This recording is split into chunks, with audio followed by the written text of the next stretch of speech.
Hello, everyone. My name is Melissa Murray. I am a feminist, a Wiccan high priestess of the Black Forest tradition. I'm in Houston, Texas, and I want to dialogue about transgendered women and the feminist movement. And there's a lot of questions and brouhaha. There's no easy questions or answers to this situation, but as a transgender woman who labels myself as a woman-born woman, I was born this way. I've transitioned since I was 15, and as a history major, getting ready to get my bachelor's in history, in minority history, I felt like we could have a discussion, and I could post on some of the issues and my thoughts on this as I've studied and worked in the history studies and department.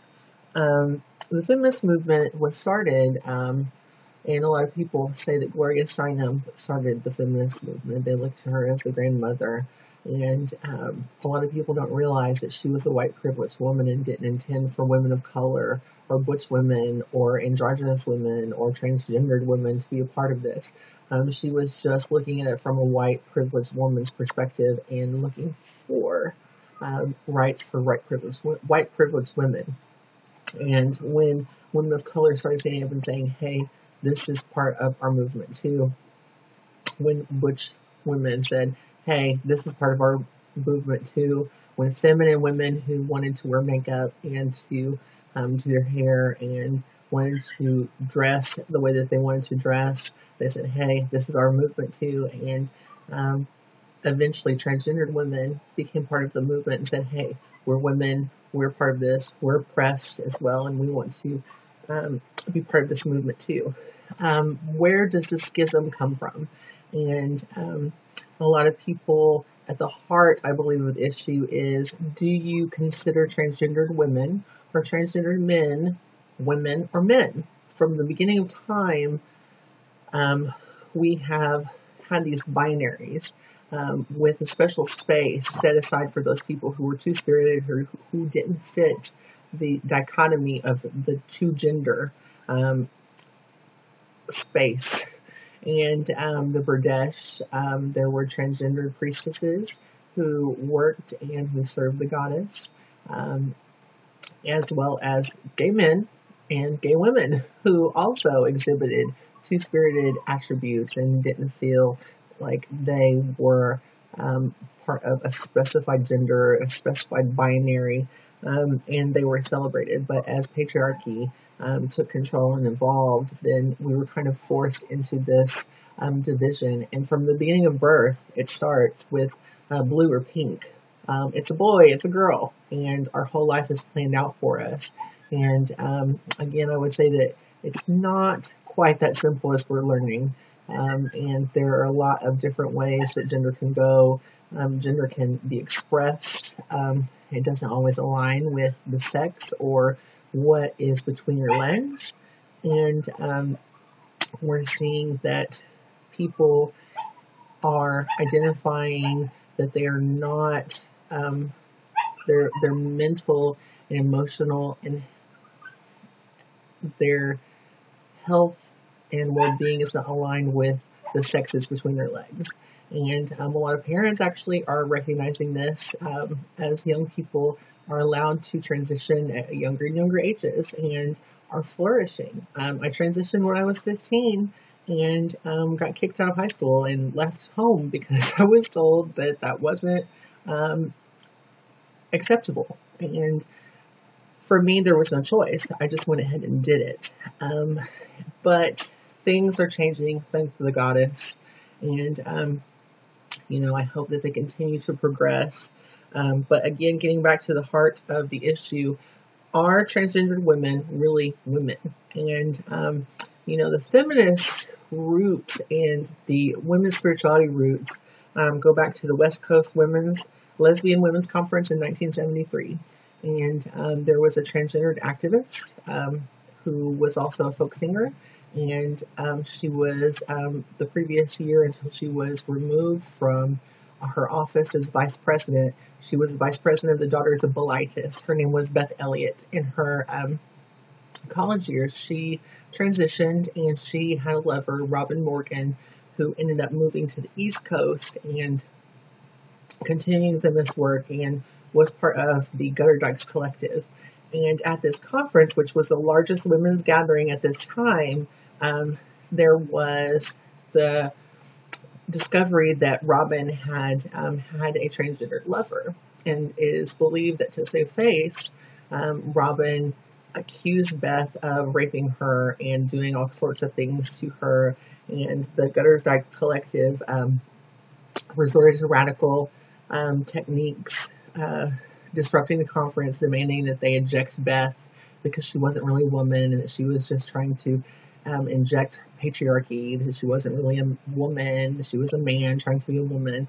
And when the conference actually voted to include Beth, that she was a woman, then the Gutter Dykes Collective basically said that they would disrupt the conference and not allow any progress to be made. And Beth left the conference so that progress could be made in the spirit of feminism and equality. But as these women left, they took with them the rhetoric that transgender women are not real women, and transgender women are rapists, and they're trying to inject themselves into this women's space. And because the feminist movement also is the birthplace of women's spirituality movement and a natural progression and extension, I believe, as women claim their space in spirituality as well and reclaim the goddess, this also invaded the women's spirituality movement too. And I think that that is the root of where we are with the Dianic tradition, not accepting, well, the traditional Budapestian Dianic tradition,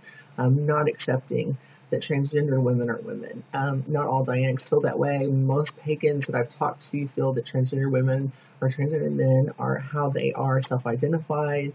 But there is the old school women's spirituality movement birthed out of this feminist movement that still is stuck with these antiquated ideas. And answering the question, are transgender women real women? I say yes, and this goes with transgendered men as well. We, in accordance and in alignment with the feminist movement, have a right to self-identify and label ourselves and work to self-identify and label ourselves. We also have a right not to be objectified and defined by our bodies. This is in alignment with the feminist movement, and women, for as long as I know, have been trying to not be identified and objectified and aligned with just their body parts. And also, transgendered women and men need empowerment and need a healing space. We are oppressed. We are raped. I was thrown out of school. I was thrown out of my home. We're murdered. We are a part of a group that is most likely to end up disproportionately in a violent death. Every year we celebrate the Transgender Day of Remembrance and remember all the people. The numbers are growing, but it's not that there are more people who are being murdered. It's just that now it's being reported, and it is a violent death. Faces slashed, throats cut, bodies burned, horrified, raped, dismembered. This is the reality of what transgender women and men face all over the world, but especially here in the United States and here in Houston. I didn't know that, but there's a high prevalence here in Houston. And we suffer from sexism, discrimination, and we need a safe space. And I believe that women's spirituality and women's circles and women's movements can provide that space. The question has been asked, do my rights as a woman, female-born woman or woman-born woman, and my boundaries need to be trumped by someone else being transgendered women's rights and boundaries? No, I believe that there's a way that we can all get together and have a safe space and support one another. And until we stop the hate dialogue and the labeling dialogue and pointing fingers and just say, hey, we're women, and really sit down, can we find a way to support everyone's rights and boundaries? Because it is about individuality and individuals' right to determine what they experience and go through. And another thing is, I would ask you, if you say you're a feminist, are you aligned with these values to self-identify and self-label, to not be objectified and identified just by your body parts, or the safe space from oppression and penis aversion and rape that transgender people and murder, that is part of our patriarchal culture. And, transgender people have been accused of using bullying tactics, patriarchal tactics, aggression, but these are just radical tactics that were used by women of color, butch women, femme women, feminists to get attention. When you believe that your agenda is that important and you feel like you have nothing else to lose, you're going to react in a radical way. And maybe it's wrong. I'm not as radical as some people, but this is the reality of these people who feel like they have nothing else left to lose. And it is not any different, these tactics, than what feminists and women of color have used. And we have to start looking at it and saying, hey, maybe they're talking about something and they're just trying to get attention. And they're trying to say, hey, let's sit down and talk, because no one is listening. No one is really listening. Close your eyes. Listen with your heart. I really feel importantly about these issues. Please leave comments. Melissa281 is my email at gmail.com. And I'm on Facebook. I'm going to be posting this on Facebook as well. Please get back to me and let me know how you feel. Either way, I would ask that you just sit and think about comments before you post them, because hate is not adding to progress. Hate is just furthering the division, and in the end, patriarchy wins when you use hate and violence and anger, and it really stops the dialogue. Thank you so much. Blessed be.